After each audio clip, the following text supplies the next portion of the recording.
we offer energy efficiency programs that incentivize customers to make energy savings upgrades, which is a really great way to mitigate energy costs. We also have incentives that support customers who want to transition to clean heating options like heat pumps.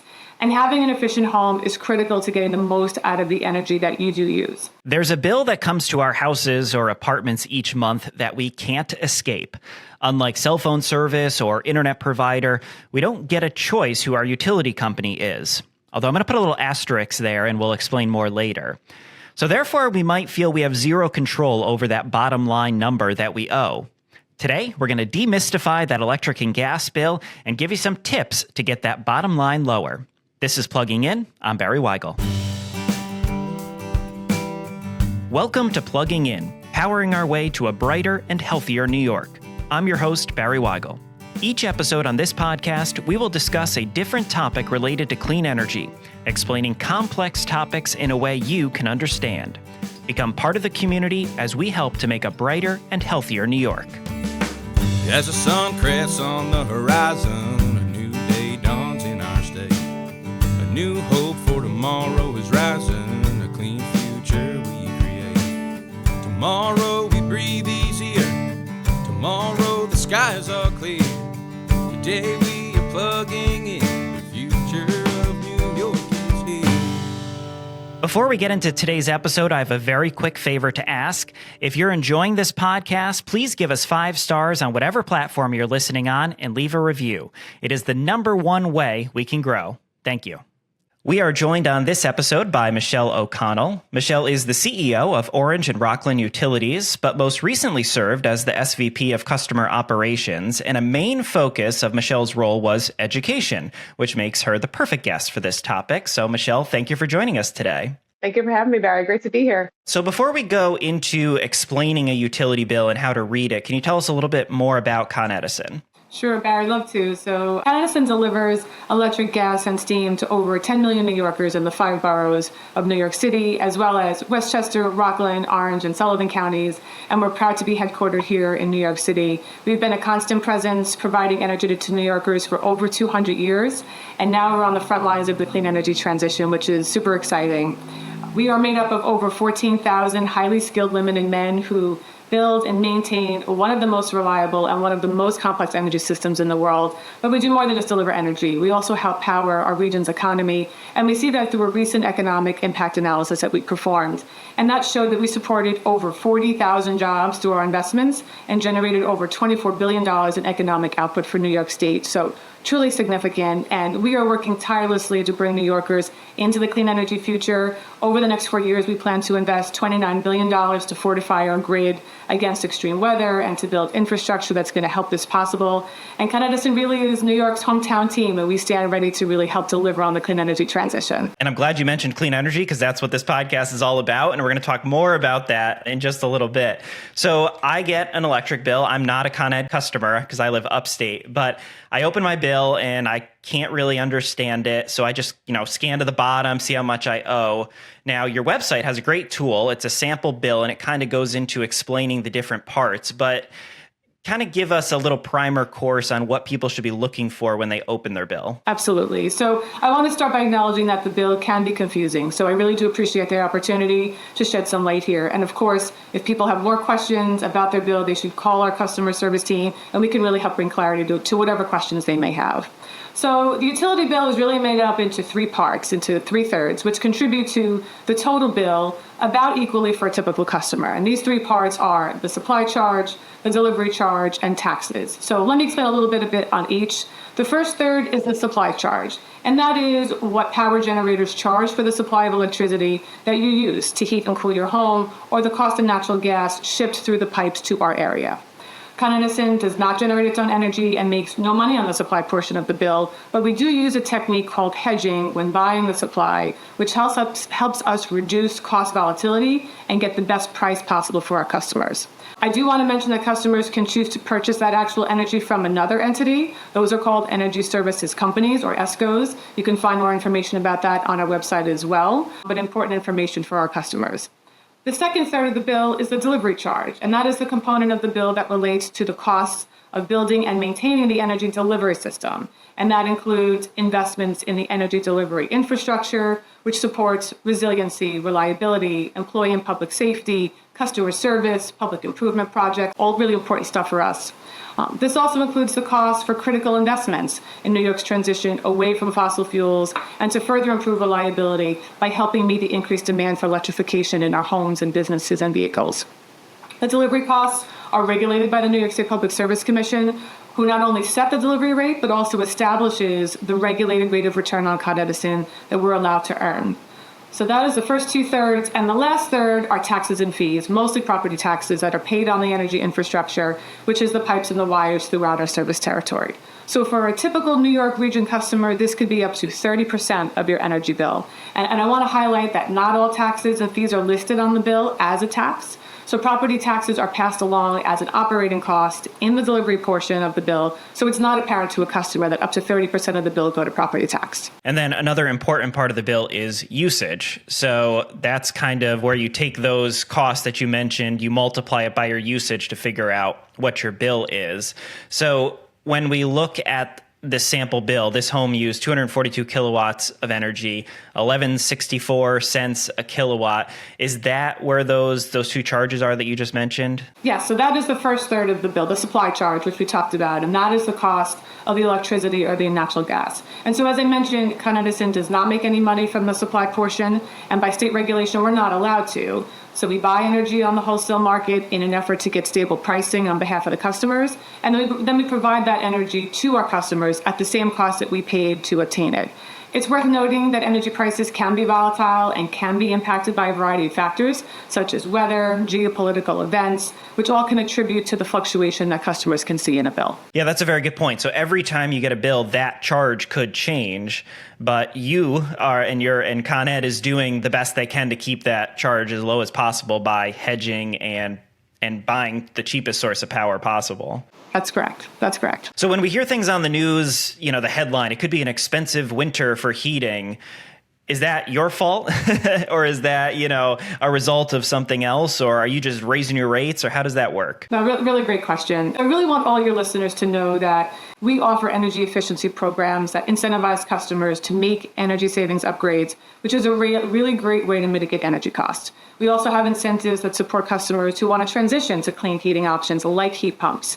And having an efficient home is critical to getting the most out of the energy that you do use.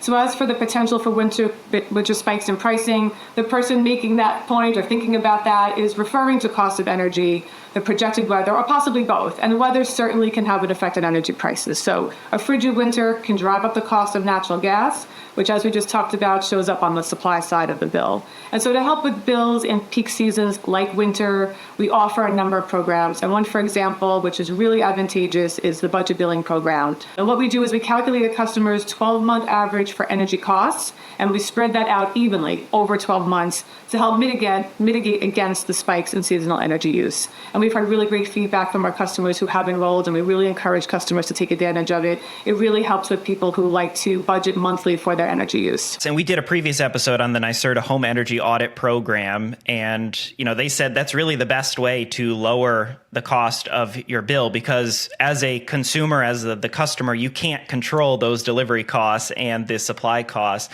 So one thing I'd been thinking about, though, the utilities do a great job of promoting energy efficiency. Mine has a nice store where you can go buy the energy efficient light bulbs, and they have great information on heat pumps and all that types of things. Why are utilities so interested in promoting energy efficiency when, that hopefully means I pay you less money? So a really great question. I think it's good for customers and for the company alike. It really helps, energy efficiency really helps to mitigate peak demands on the system, so helps to mitigate those big spikes. As customers save energy, it saves the amount of supply that has to be provided to them. So it's good for our system, it's good for customers, it helps them save money. So really all around, it's good for both entities. We talked about energy efficiency. Are there any other ways to lower your bill? You mentioned a couple of those payment programs. Are there anything else that you want to mention? This is a very important question, Barry, so I want to spend a minute here We are very focused on protecting our customers from rising costs while continuing to maintain industry-leading reliability. However, we know it's really hard out there for many of our customers to keep up with the rising costs across all goods, right, across the board. So we're currently and continue to advocate for programs that help our most vulnerable, and we're going to continue to do so, working with consumer and community groups. But that said, I do want to name a few programs, and customers can go to our website to find out more information and sign up. I mentioned the budget billing, really great tool for our customers.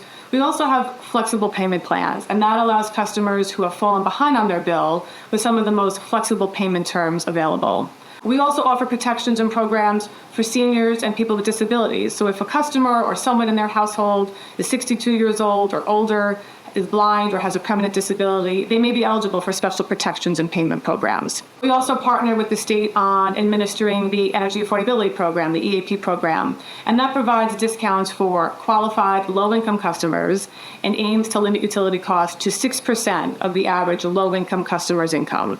We recently unveiled a new online enrollment option for this, and that allows customers to self-certify, making it easier for them to take advantage of this program. And when you enroll in EAP, you may also qualify for a discount on your monthly energy bill if you receive benefits from certain governmental programs. And our team is certainly here to help. So a lot of assistance. We have very empathetic and caring service representatives that can really help enroll customers in all of those programs. And I'll mention that I'm sure many of the other utilities or all the other utilities have similar programs across the state. So certainly go to your utility's website to get more information on those programs. Absolutely. So let's talk clean energy. So what is Con Edison's and utilities' role in the energy transition? We are really doing a lot in the energy transition. We have partnered with Columbia University and the New York State Energy Research and Development Authority, NYSERDA, and conducted a climate change vulnerability study. And this analysis shows that extreme weather events, which can be defined in a number of ways, such as days greater than 95 degrees in Central Park, frequency of heat waves, days with heavy precipitation, all of these is going to increase as we move to 2030 and beyond. And this is not just academic, right? We're seeing this play out locally and across the globe. Last September, we saw the highest single-day rain event ever measured at JFK Airport. And of course, the devastation that Hurricane Helene has left last month with millions of people without power and critical services. So horrendous economic and human loss. So we really need to support the industry bringing on more renewable energy. We need to make sure it's done as cost effectively as possible for our customers. So we're really committed to the state's goals. And quite frankly, the cost of inaction is much greater.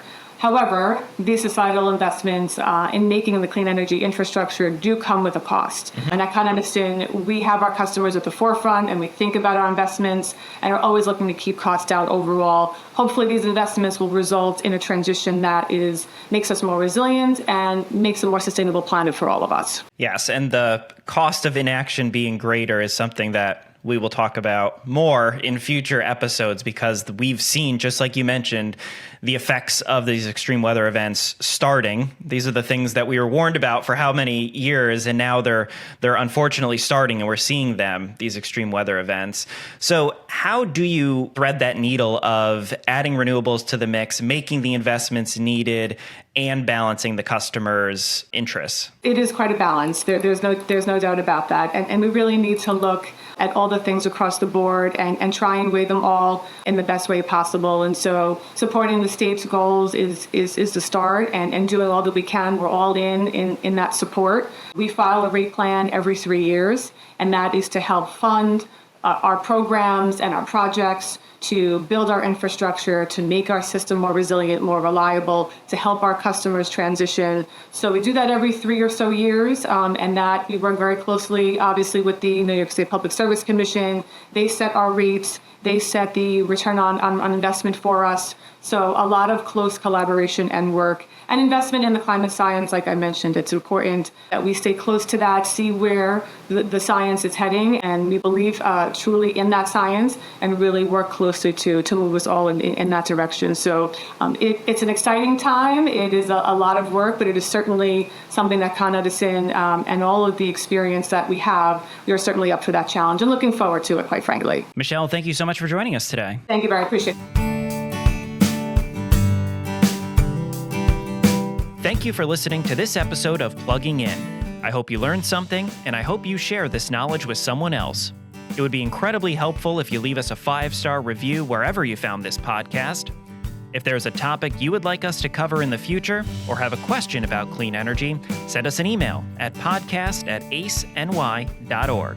You can follow us on social media using the links in the show notes, or consider joining our Clean Energy Supporters mailing list at aceny.org/support. Your support is crucial to creating a brighter and healthier New York. I'll see you next time. As the sun crests on the horizon, a new day dawns in our state. A new hope for tomorrow is rising, a clean future we create. Tomorrow we breathe easier, tomorrow the skies are clear. Today